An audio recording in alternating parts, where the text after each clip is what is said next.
आप Amazon, Flipkart online portal से bye करते हैं, बट आपको पता है ये पोर्टल कौन सा बैंक अकाउंट यूज करते हैं? आज की वीडियो के अंदर मैं आपको एस्क्रो बिजनेस के बारे में बताने जा रहा हूं, जो इस समय इंडिया के अंदर अरबों डॉलर की इंडस्ट्री बन चुकी है। स्टार्टअप्स को उसमें फंडिंग मिल रही है। क्रिप्टो हो गया, फ्रीलांसिंग हो गया, रियल एस्टेट हो गया, फ्लिपकार्ट हो गया, अमेजॉन हो गया, ई कॉमर्स हो गया। आज के टाइम में सब लोग एस्क्रो अकाउंट यूज कर रहे हैं, नोडल अकाउंट यूज कर रहे हैं, जो काफी लोगों को पता ही नहीं है। मतलब होता क्या है, ट्रांजैक्शंस करनी है। अब ऑनलाइन भरोसा किस पे करें? सेलर पे नहीं कर सकते, बायर पे नहीं कर सकते, तो एस्क्रो अकाउंट ओपन हो जाते हैं। अब आप ऑनलाइन एक सेलर से क्यों खरीदते हो? उस सेलर से डायरेक्टली क्यों नहीं लेते हो? क्योंकि देखो, सेलर पे ट्रस्ट नहीं है आपको कि भैया भाग गया था, और सेलर को आप पे नहीं, आप भाग गए तो बीच में अमेजॉन बैठा है, जो अमेरिका में बैठा बैठा जेफ बेजोस जिसका मालिक है, 35% आपसे मार्जिन खा रहा है। अब होता क्या एक्चुअली में, मैंने अमेजॉन से माल खरीदा, अमेजॉन वालों को पैसे दे दिया, अब मुझे ट्रस्ट है कि कुछ दिक्कत होगी तो अमेजॉन रिफंड कर देगा।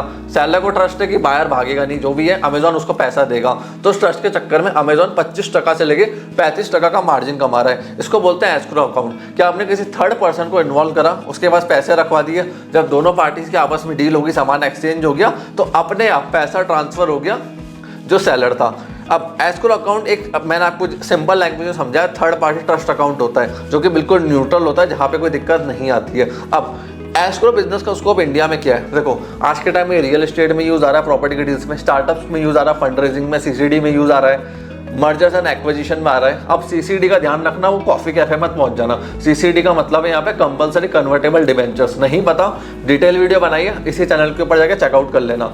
फ्रीलांसर हो गया, एजेंसीज हो गई, अपवर्क हो गया, फ्रीलांसर हो गया, सब लोग एस्क्रो अकाउंट यूज करते हैं। ई कॉमर्स हो गया, अमेजॉन, फ्लिपकार्ट, मीशो, सब एस्क्रो अकाउंट यूज कर रहे हैं। इंटरनेशनल ट्रेड में इसका यूज किया जा रहा है, क्रिप्टो में इसका यूज किया जा रहा है, डिजिटल असेट्स में इसका यूज किया जा रहा है, फ्रेंचाइजी मॉडल एंड बिजनेस के अंदर इसका यूज किया जा रहा है। अब लीगली मुझे अगर एस्क्रो का बिजनेस करना है तो मैं कैसे कर सकता हूँ? कमाई क्या है? कमाई मैं आपको बताता हूँ। अगर महीने का मैंने 20 करोड़ का ट्रांजेक्शन करा और 5% मिनिमम मैं चार्ज ले रहा हूँ ट्रांजेक्शन का, तो 20 करोड़ का 5% 1 करोड़ का प्रॉफिट होता है। उसमें मैंने 30% टैक्स भी भर दिया इंडियन गवर्नमेंट को, तो 70 लाख रुपए का टैक्स फ्री प्रॉफिट हर महीने मैं घर लेके जाऊंगा। तो ये स्कोप है इस बिजनेस का। अब बिजनेस को करा कैसे जाता है मैं आपको समझाता हूँ। सबसे पहले आपको एक बैंक अकाउंट चाहिए लिंक विद एस्क्रो। देखो क्या होता है, अगर मैं छोटे लेवल पे कर रहा हूँ ना, तो मैं ICICI, HDFC, Yes Bank, Axis, इन सबके साथ कर सकता हूँ। ट्रांजेक्शन 20-30 लाख पूरे टोटल साल भर की है। बट स्केल पे करना है, फिर प्रोसेस चेंज हो जाता है। फिर मेरे को आरबीआई से ऑथराइजेशन लेनी पड़ती है एस्क्रो के लिए। उसके बाद ही एस्क्रो अकाउंट मेरे को बैंक प्रॉपर वाले खोल के देंगे, नहीं तो खोल के नहीं देते, नॉर्मल अकाउंट खोल के दे देते हैं। इस चीज़ का ध्यान रखना। पेमेंट, और या तो फिर मैं किसी बड़े पेमेंट एग्रीगेटर के पास जाऊँ, जैसे रेजर पे हो गया, उनसे वाइट लेबलिंग करूँ, फ्रेंचाइजी लूँ, पार्टनरशिप लूँ। इस समय रेजर पे हो गया, पेई हो गया, इंस्टामोज हो गया, बहुत सारे के पास एस्क्रो अकाउंट ऑलरेडी अवेलेबल है। लोग उनसे पार्टनरशिप करके भी अपना काम चला लेते हैं। शुरुआत में आप कर सकते हो, बट लेटर ऑन मुझे खुद का लाइसेंस चाहिए, तो कैसे करना है मैं एक्सप्लेन करता हूँ। पहले मेरे को कंपनी रजिस्ट्रेशन करवाना पड़ेगा, उसका प्राइवेट लिमिटेड LLP होना जरूरी है, ठीक है। फिर उसके अंदर मुझे सारी चीज़ें मेंशन करनी पड़ेगी। बिजनेस ऑब्जेक्ट के अंदर एस्क्रो सर्विसेज करूंगा, फंड होल्डिंग सर्विसेज करूंगा, थर्ड पार्टी ट्रांजैक्शन करूंगा, कॉर्पोरेट फाइनेंशियल सर्विसेज करूंगा। अब एक चीज़ का ध्यान रखना, बहुत सारे लोगों ने पहले कमेंट करा था वीडियो के नीचे कि सर अगर हम बिना इन सब के लाइसेंस के चालू कर दें नॉर्मल, तो बड़े लेवल पे करोगे, ED, PMLA सब आपके पीछे पड़ जाएगा। इस चीज़ का ध्यान रखना। तो बड़े लेवल पे स्केल करना ही नहीं है विदाउट लाइसेंस, नहीं तो ED के चक्कर में फंस जाओगे, मनी लॉन्ड्रिंग जिसको कहते हैं, ठीक है। अब मैंने आरबीआई से अप्रूवल लूंगा, लाइसेंस लूंगा, उनसे सर्टिफिकेट लूंगा। उसके बाद मैं बैंक को अप्रोच करूंगा कि भैया मेरे को एस्क्रो अकाउंट ओपन करना है, एस्क्रो का बिजनेस चालू करना है। विदाउट लाइसेंस सर्टिफिकेट ना तो बैंक मेरे को नोडल अकाउंट देगा, ना एस्क्रो अकाउंट देगा। इस चीज़ का ध्यान रखना। ना मैं थर्ड पार्टी का पैसा होल्ड कर सकता हूँ, ना कोई ट्रांजेक्शन कर सकता हूँ, ना टेम्पररी पब्लिक का पैसा अपने पास रख सकता हूँ। अमेजॉन जो है वो एक तरह का नोडल अकाउंट है, जहाँ पे प्रोडक्ट डिलीवर हो जाता है, तब जाके सेलर को पैसा मिलता है। अब आरबीआई का अप्रूवल प्रोसेस भी आपको एक्सप्लेन करता हूँ कि सर्टिफिकेट मिलेगा कैसे। मिनिमम मेरी करंट नेटवर्थ 15 करोड़ होनी चाहिए, और फ्यूचर में मेरे को 25 करोड़ मेंटेन करना पड़ेगा अकाउंट के अंदर। इस चीज़ का ध्यान रखना। आपको अपनी कंपनी का bank account, balance sheet, 15 crore का प्रूफ के ऊपर सीए अपनी ऑडिट की सील लगाएगा, साइन करेगा, सर्टिफिकेशन नंबर देगा, उसके बाद ही आरबीआई उसको देखेगा।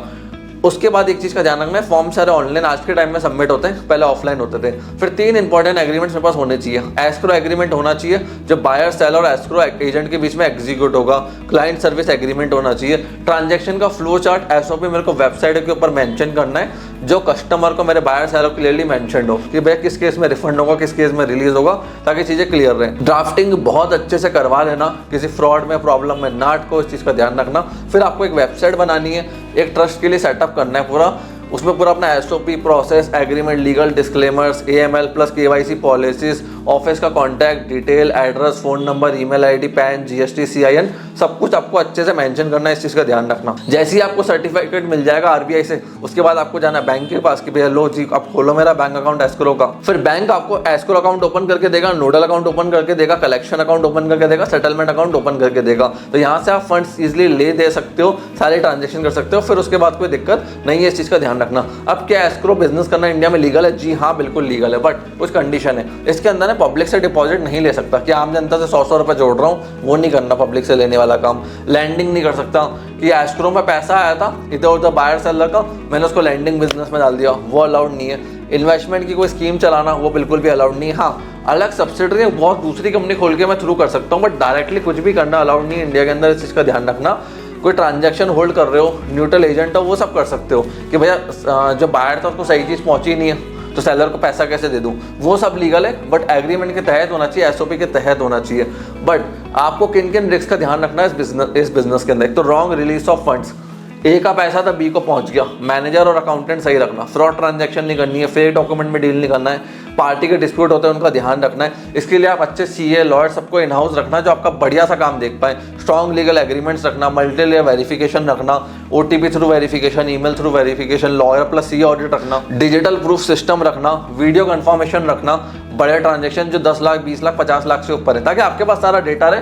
फ्यूचर में लीगल इशू होता है तो आपके पास एविडेंस हो फाइट करने के लिए। देखो फ्रेंड्स, जो ये सारा सिक्योरिटी और सिस्टम मैं आपको बता रहा हूँ ना, ये आपकी सेफ्टी के लिए बता रहा हूँ। अगर आप सीरियस हो एस्क्रो अकाउंट के बिजनेस के लिए तो आप नीचे कमेंट सेक्शन में लिखो, मैं एक डिटेल वीडियो विद प्रोसेस के साथ और लेकर आता हूँ कि एग्रीमेंट में ड्राफ्टिंग पॉइंट्स क्या रखने हैं, कैसे रखने, video conferencing, KYC, policy, SOP detail के अंदर स्टेप बाय स्टेप एक्सप्लेन करूंगा, डिटेल वीडियो बनाऊंगा। तो नीचे कमेंट सेक्शन में लिख देना ताकि नेक्स्ट वीडियो फिर मैं डिटेल में with agreements, process, SOP on escrow business लेकर आऊं इसी यूट्यूब चैनल के ऊपर। आपने इस वीडियो को यहाँ तक देखा, हम लोग सपोर्ट दिया, उसके लिए धन्यवाद।